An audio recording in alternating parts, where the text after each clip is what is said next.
अब रामचरितमानस के अरण्य कांड का प्रसंग सुनेंगे। भगवान श्री राम, सीता जी, लक्ष्मण जी ये लोग विभिन्न वनों में भ्रमण करते हुए 14 वर्षों की अवधि पूरी करने के लिए इधर-उधर भटक रहे हैं वनों में। अंत में पंचवटी वन में पहुँचे हैं। तो पंचवटी वन में पहुँचने के बाद वो रावण की बहन शूर्पणखा वहाँ पहुँचती है और शूर्पणखा जब आती है तो देख रही है कि राम, लक्ष्मण बहुत ही सुंदर हैं और इनसे शादी संबंध हो जाए तो ज़्यादा अच्छा है। राम से बातें करते हैं। राम ने कहा कि मेरा भाई लक्ष्मण कुँवारा है, उससे बात करो। लक्ष्मण ने फिर राम के पास भेजा।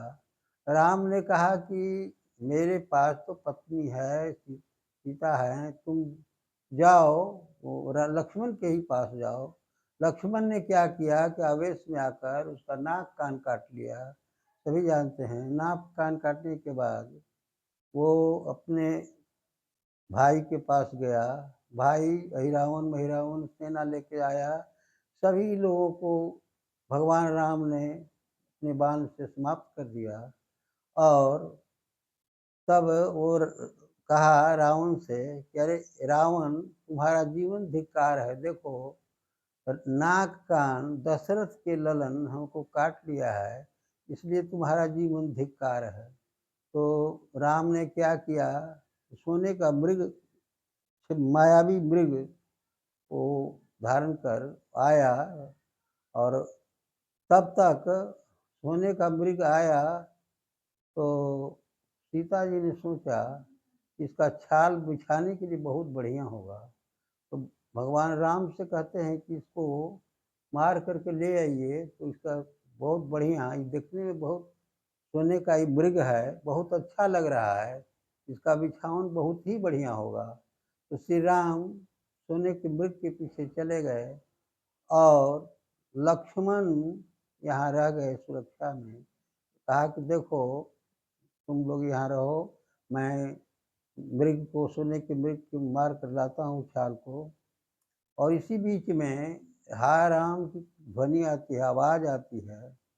तो लक्ष्मण को सीता जी कहते हैं कि जाओ और लक्ष्मण नहीं जाना चाहते हैं कि नहीं नहीं।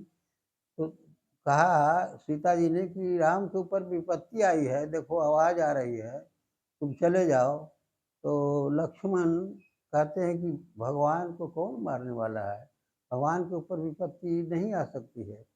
बहुत समझाने के पश्चात वो सीता जी कुछ कठोर वचन बोलते हैं कि तुम्हारी दृष्टि खराब है, तुम कुछ दूसरी बात सोच रहे हो। तब लक्ष्मण ने क्या किया कि एक लक्ष्मण रेखा खींच दिया और कहा कि देखिए इस रेखा से बाहर मत जाइएगा, वो लक्ष्मण रेखा सुरक्षित करेगा आपको।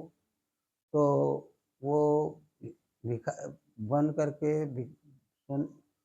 रावण आया अपना भेष, साधु का भेष बना करके और कहा कि मैं कई दिनों का भूखा हूँ, मुझे कुछ खाने को चाहिए, कुछ हमको प्राप्त होना चाहिए। सीता जी वो अंदर से कुछ देना चाह रही हैं भिक्षा।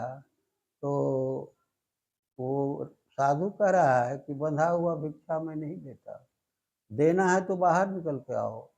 तो बाहर जैसे ही निकली वो रावण रथ पर बिठा कर ले गया और वहाँ जाने ले जा कर के वो उसकी दृष्टि, वो चाहता था कि इससे शादी का संबंध हो। मंदोदरी समझा रही है और मंदोदरी कह रही है कि नहीं देखिए राम की पत्नी है सीता जी और इनको, राम को सब कुछ भजता है, तो इनको छोड़ दो और राम को स्मरण करो। लेकिन बात नहीं मानता है। इसके पूर्व एक छोटी सी बात जो छूट गई, श्री राम ने कहा था सीता जी को तुम अग्नि में प्रवेश कर जाओ और नकली छाया के रूप में वो सीता वहाँ लंका में गई थी। तो आगे का प्रसंग अगले दिन होगा। इतना ही कहकर मैं अपनी वाणी को विराम देता हूँ। श्रोताओं को नमस्कार।